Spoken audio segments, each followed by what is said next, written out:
the heart of Ado-Ekiti flows a sacred river known as Omirin, the river of divine fishes. Here, the waters do more than nourish the land. They carry the spirit of a goddess. Local legend tells of a powerful deity who transformed herself into this river, leaving behind as sacred children the fishes that swim within. To harm them is taboo. To eat them unthinkable. According to the people, no matter how long this fish boils, it will never soften. And anyone who dares to defile the sacred order by catching or cooking a fish from Omirin will face the wrath of the goddess herself.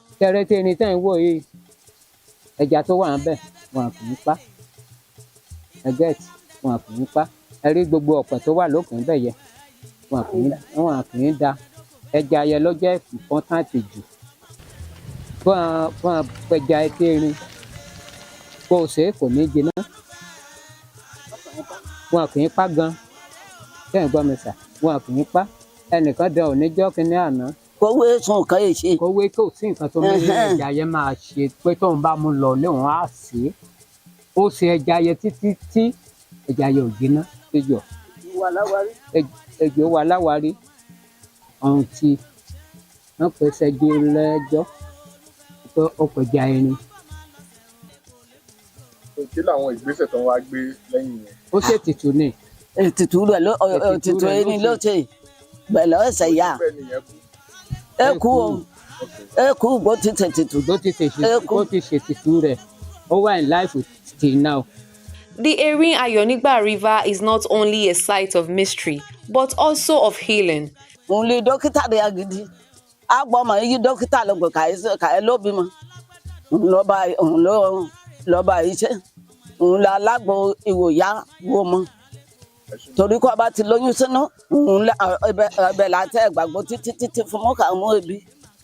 The people believe that its waters cleanse the body and spirit. They drink from it, bathe in it, and use it in their daily lives, trusting the river spirit to protect their community from harm. Téèyàn bá gba àbọ̀dè, ojú ẹsẹ̀ yẹn ló máa lè yẹn máa rí tán á padà. Visitors often come to feed the sacred fish with bread, watching as they gather gracefully at the surface. Àwọn òyìnbó àwọn nǹkan kan ìṣẹ̀ṣe tán máa wá náà wá mú bíi 5 litre táà fi rọ omi táà ṣàdúrà táà ṣe kí à gbàdúrà níjọ́ kan àwọn oníṣẹ̀ṣe ẹni tó rọ́mọ bí wá sísàlẹ̀ lọ́run àwa gbàdúrà fún wọn ọdún kejì ẹ̀ ó wá gbọ́mọ yẹn wá tá a tún ṣàdúrà fún. For the people of Erin, Omirin is more than just the water. It is life, healing, and the heartbeat of their faith.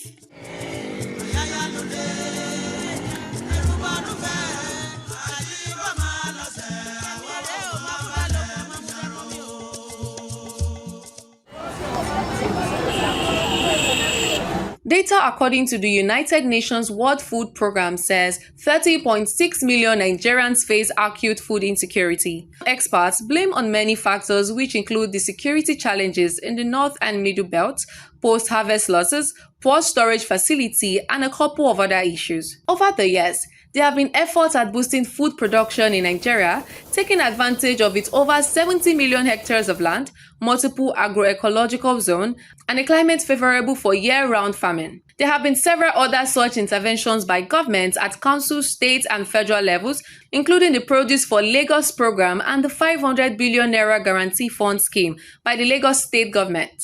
In September, the Minister of Agriculture and Food Security, Abubakar Yari, said the prices of food items have crashed across the country, but some Nigerians differ, saying they are yet to feel the ease. Before, we said chicken for it before, but now we sell 5,000 naira. This one, before I selling 300, now I selling 500 because only don't cost. Down I selling, before I selling 3,500, now I selling 6,000. Everything don't cost. About 2 months ago, we are buying the food. Like rice or back of rice is 70-something thousand naira, like 75, 78, 73. But now 60, 62, 50, 55 safe. So if I look, it's gone down now. Not say like if I was increasing the price now. 2025 marks the 80th anniversary of the annual World Food Day, which is celebrated on October the 16th every year. This year with the theme, Hand in Hand for Better Food and a Better Future, the United Nations target building a peaceful, sustainable, and food-secure future where everyone has access to a healthy diet.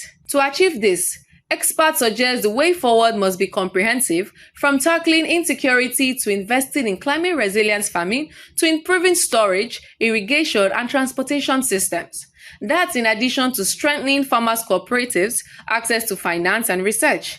With the right investment, policies, and protection for its farmers, Nigeria may be on its way from food insecurity to food sovereignty. Because in a nation so richly blessed, no one should go hungry.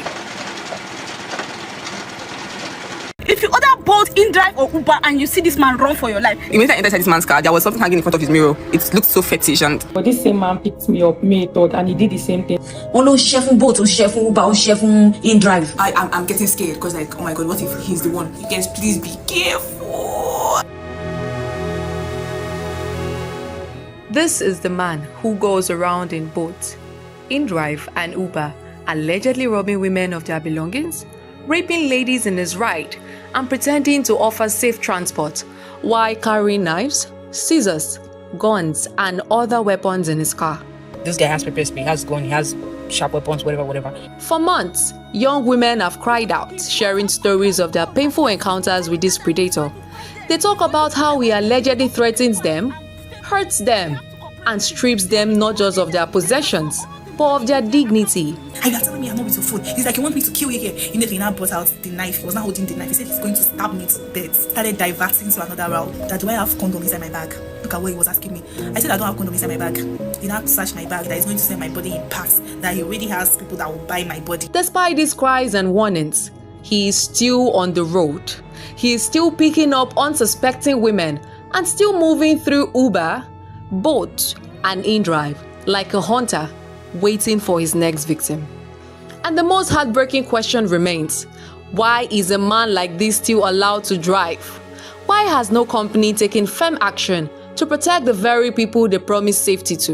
Uber are still allowing this man to drive after he has victimized a lot of girls. Every day they're going to complain about our riders. Every day. So why would Uber and Bolt and InDrive allow a known criminal work with them? Will you be employing a highway robber to be on the highway picking people? Every day that passes without justice is another day of risk for countless women. What use is technology if it cannot protect the vulnerable? What good is business when it ignores the cries of the broken? To the companies, the question is simple. How many more women must be hurt before you act? How many more tears must fall before you listen? Please, Nigerian police, come to our help. Like, the government should look into it. Police, they should look into it. And even close to like 8 or more were saying, oh, I've inside this man car before, or I'm a victim, or I almost got kidnapped. What? The worst part of this issue is that it has been reported to the police, but police did nothing about it. To every reader, this is not just a story. This is a call to wake up, a call to demand safety, a call to make sure that no man, no matter how cunning, is allowed to use the will as a weapon against women again.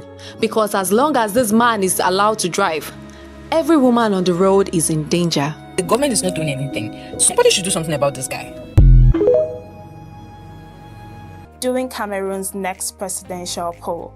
3. Yoweri Museveni of it.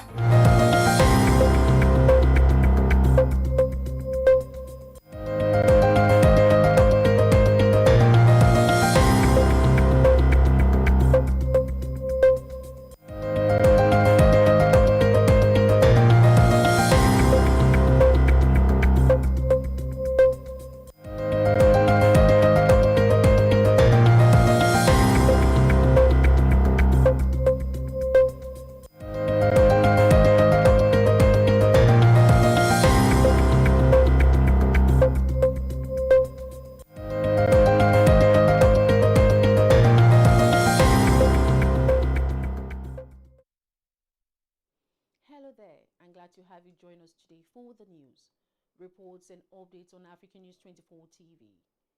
I am Mary Adam. Let us take the headlines first. Wike clash with naval officer sparks legal and security debate. Tinubu tasks editors on responsible journalism. national cohesion. Senate approves 1.15 trillion naira domestic loan to fill 2025 budget gap. Now to the news in full. The Minister of Defense, Mohammed Badaru, has reaffirmed the federal government's commitment to protecting all military personnel performing their lawful duties across the country. Speaking at a ministerial press conference on the 2026 Armed Forces Remembrance Celebration and Remembrance Day held at the National Defense College in Abuja, Badaru stressed the Ministry of Defense and Military High Command would stand firmly behind every officer acting within the law. The assurance followed Tuesday's altercation between the Minister of the Federal Capital Territory, Nyesom Wike, and a naval officer, Lieutenant A.M. Yerima, over a disputed parcel of land in Abuja allegedly belonging to former Chief of Naval Staff, Vice Admiral Awal Gambo. The incident, which drew widespread attention, involved attempts by the Federal Capital Territory Administration to reclaim the property, leading to a confrontation with the officer. Responding to questions from journalists, Badaru said the ministry had commenced investigations into the matter and would ensure fairness in its handling. He stated that no officer carrying out legitimate duties would be subjected to intimidation or undue interference, adding that the government would not tolerate any action capable of undermining military professionalism or moral conduct. Also, the confrontation between the Minister of the Federal Capital Territory, Nyesom Wike, and a naval officer at a disputed land site in Abuja has drawn sharply contrasting reactions from a legal experts and a former military chief.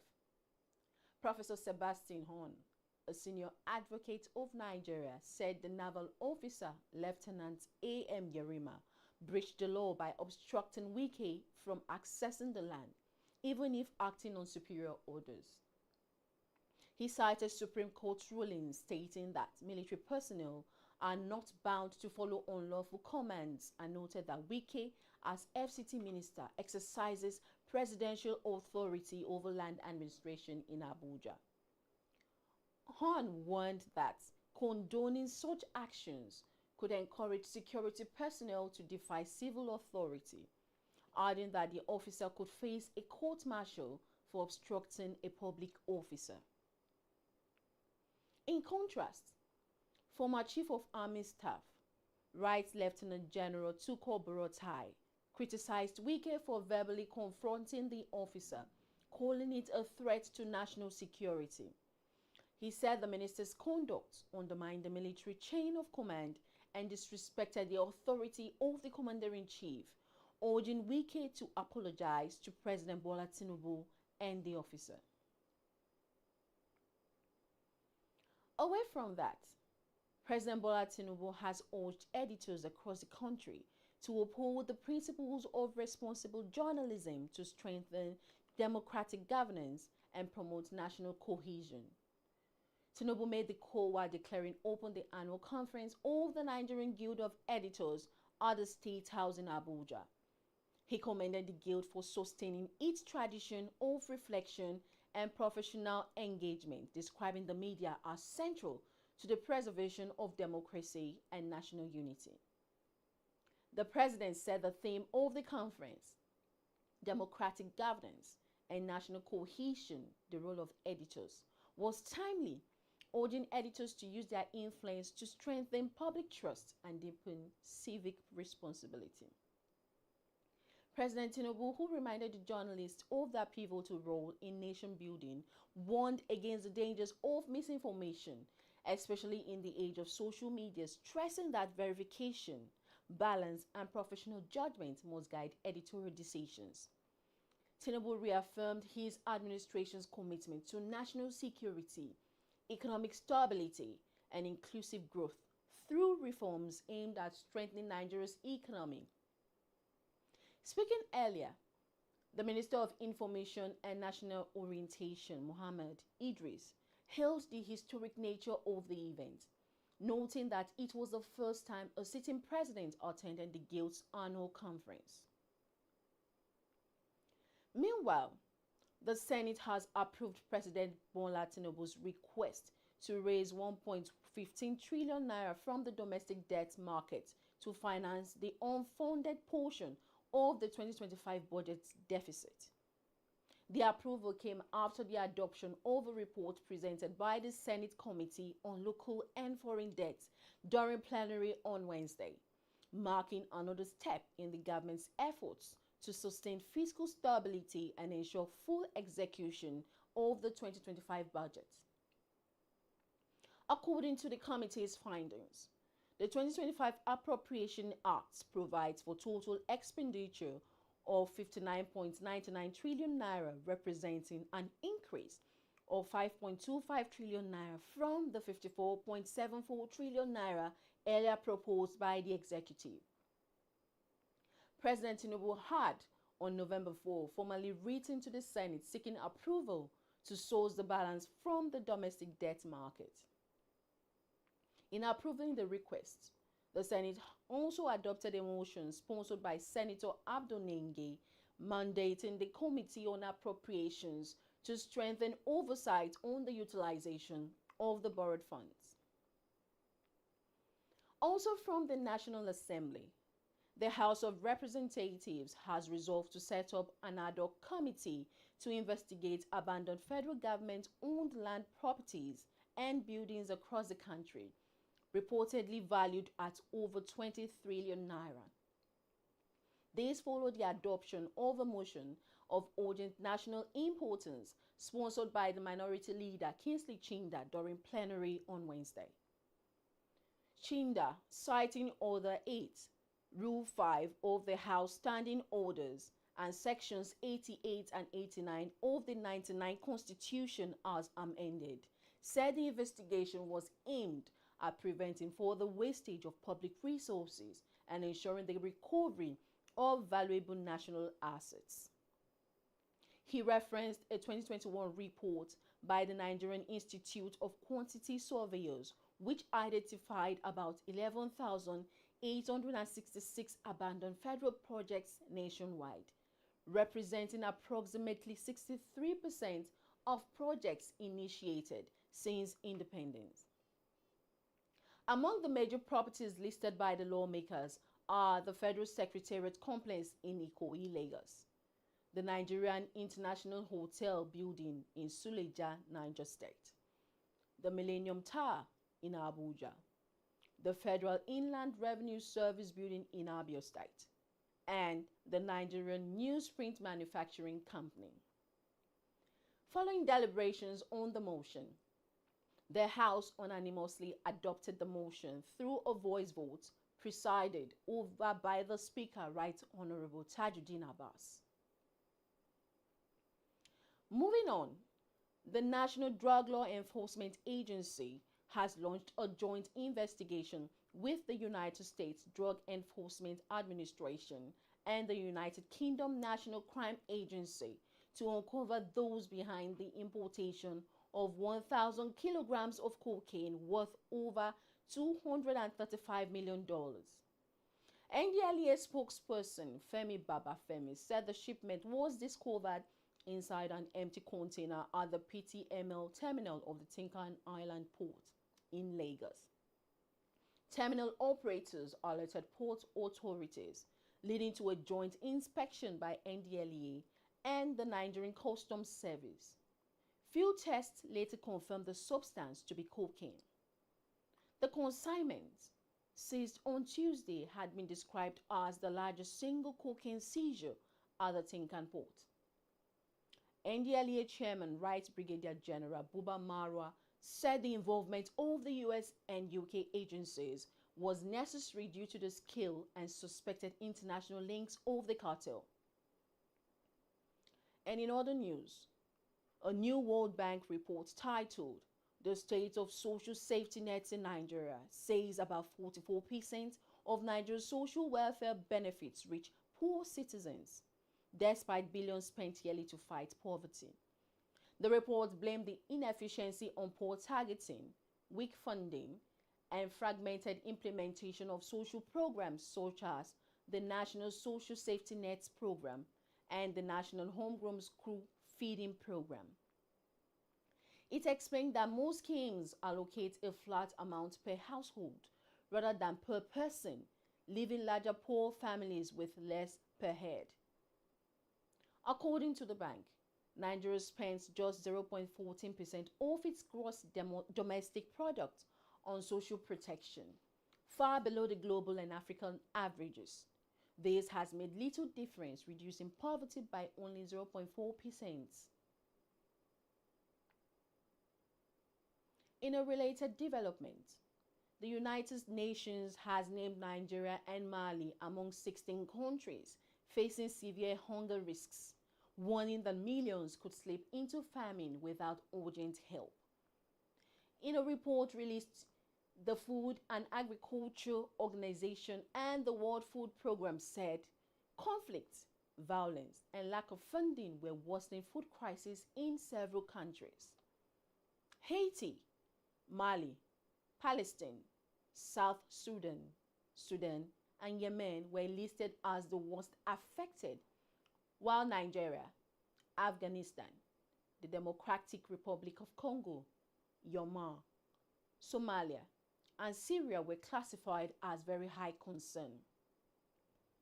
WFP Executive Director Cindy McCain said the world was on the brink of a preventable hunger catastrophe, warning that inaction could fuel more instability and migration.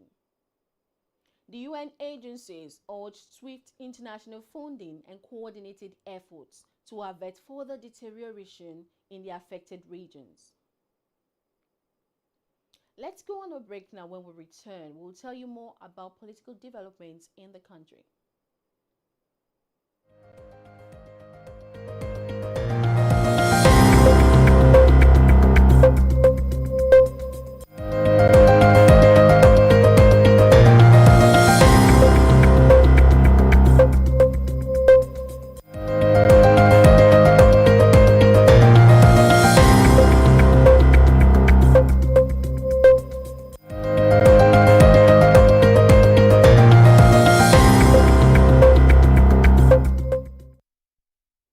Moving to politics, the People's Democratic Party has reaffirmed that its planned national convention will proceed as scheduled from Saturday, November 15 to Sunday, November 16 in Ibadan, the capital of Oyo State. The National Publicity Secretary, Debo Ologunagba, who also serves as Secretary of the Publicity and Communications Subcommittee of the National Convention Organizing Committee, said there were no changes to the convention timetable. Ologunagba, in a statement on Wednesday, quoted the PDP's National Working Committee and the National Convention Organizing Committee as urging party members and the general public to disregard what they describe as misleading claims spread by individuals allegedly recruited by the ruling All Progressives Congress to disrupt the convention. He said PDP is aware of the plots by the APC to destabilize the opposition and impose a one-party state in the country, a design that will be lawfully resisted.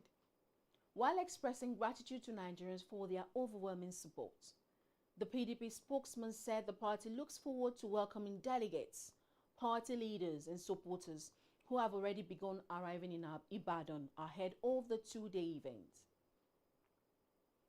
Meanwhile, the People's Democratic Party in Anambra State has suspended its governorship candidate Jude Ezenwafo over alleged sabotage. The party state's executive committee made the decision at a meeting in Awka, where PDP state chairman Chidi Chidebe claimed Ezenwafo failed to campaign in any ward or local government area, spread false claims of assassination and extortion against party members, and formed a parallel gang of impostors to interfere with party functions.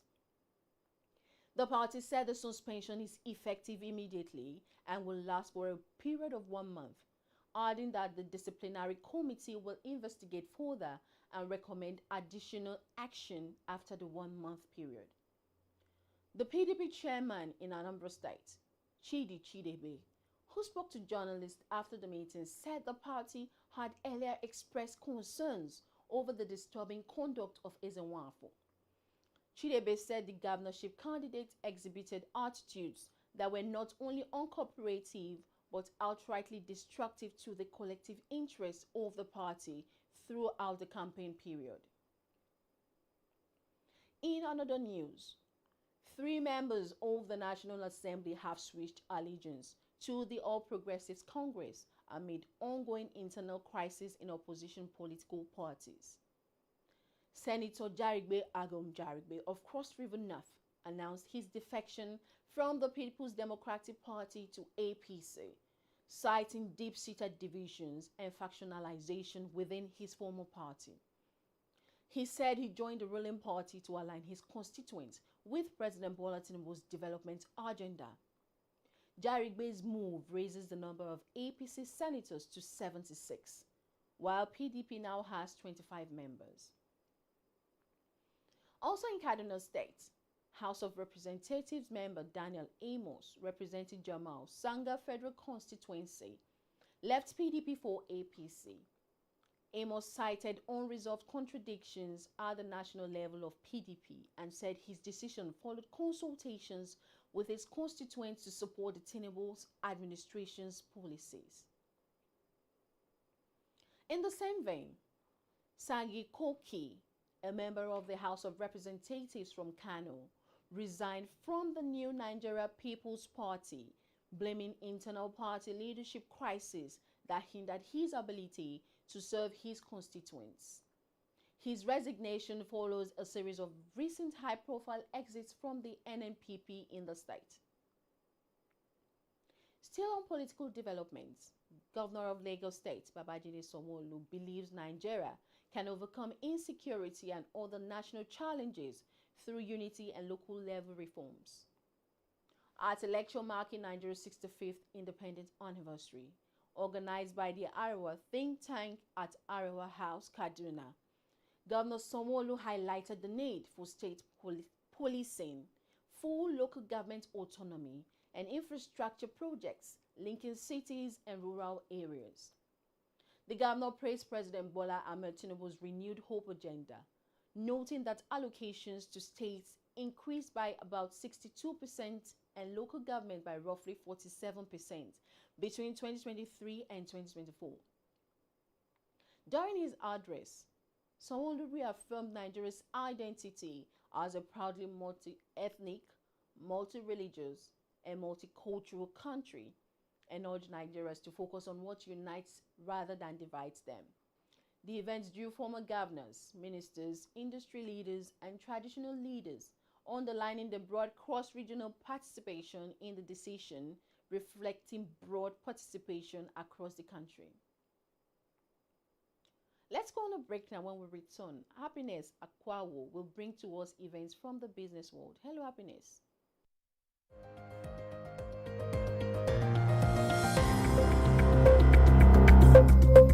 In power in 1986 after seizing a true rebellion and has served as the 9th and current president of Uganda since then.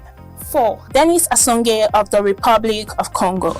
He gained power in 1997 and before then has served as the president between 1979 to 1992.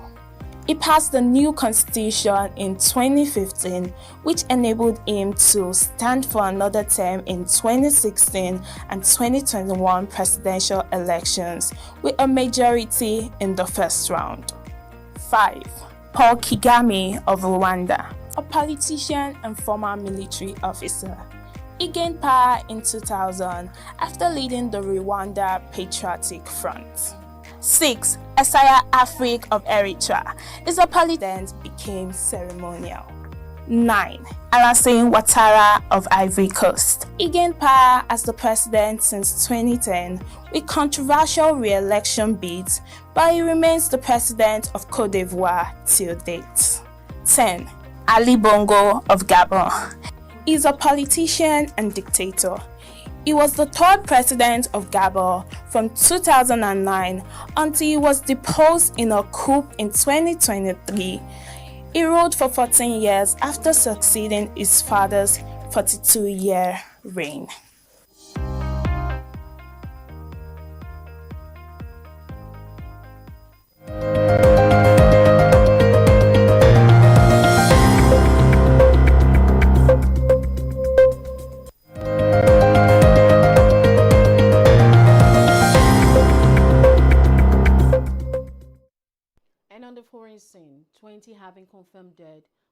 Turkish military cargo on its return from Azerbaijan crashes in eastern Georgia on Tuesday. Georgian authorities said the aircraft went down near the Singnani region, about 5 kilometers from the Georgia-Azerbaijan border. Turkey's Defense Minister Yasar Gula confirmed the deaths of all onboard personnel and expressed condolence to the families of the victims, describing the incident as a deep national loss and pledged full cooperation with Georgian authorities to determine the cause of the crash. Early reports indicate that weather conditions were stable at the time, but officials have not ruled out mechanical failure or other technical causes. However, investigators from both Turkey and Georgia have been deployed to the crash site, where wreckage and debris were scattered across a wide area. The tragedy marks one of Turkey's deadliest military aviation accidents in recent years and has prompted calls for a thorough review of flight safety protocols. A court in Libreville has sentenced the wife and son of former Gabonese President Ali Bongo to 20 years in prison for embezzlement and money laundering. The judgment, delivered by the country's specialized criminal court on Tuesday, was handed down in absentia as both were outside the country.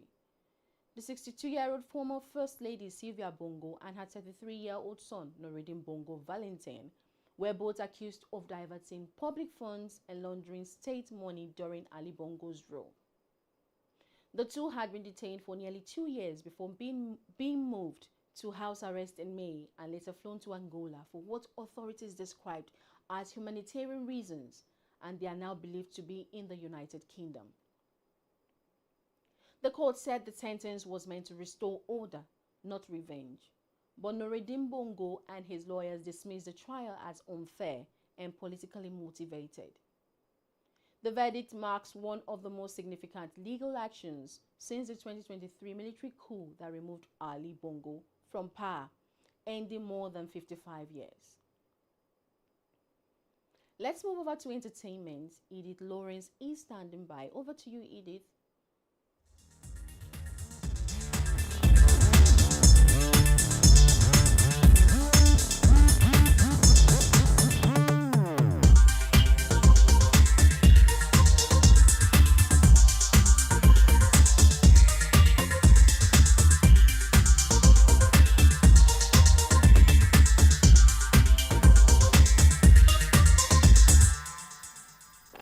Thank you very much. And in the world of entertainment, Kiss Daniel fans are frustrated and furious as the artist had not attended the show in Paris. According to reports from his driver, Kiss Daniel wasn't able to make it to the show simply because he had a late flight. Amidst the chaos, Kiss Daniel had come out to explain why he wasn't able to make it to the show, stating the reason for the no-show was simply because of a dispute going on between the producers.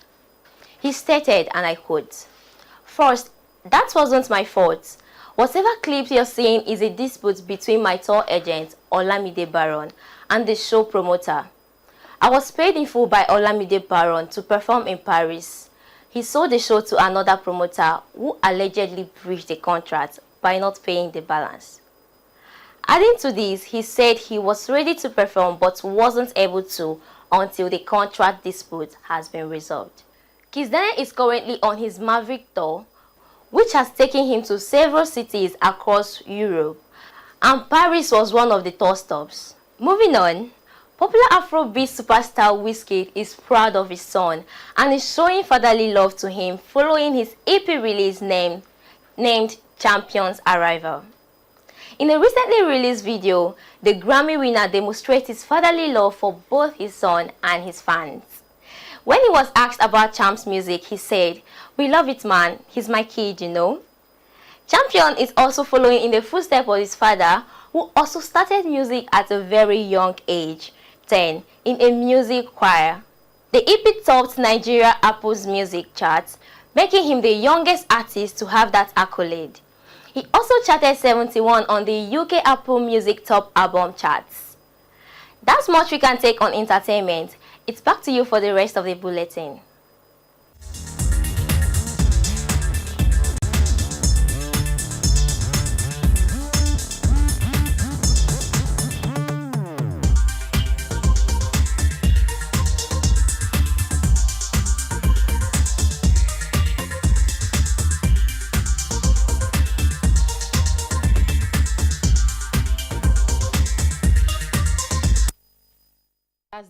can take for now. Thank you for tuning in to African News 24 TV.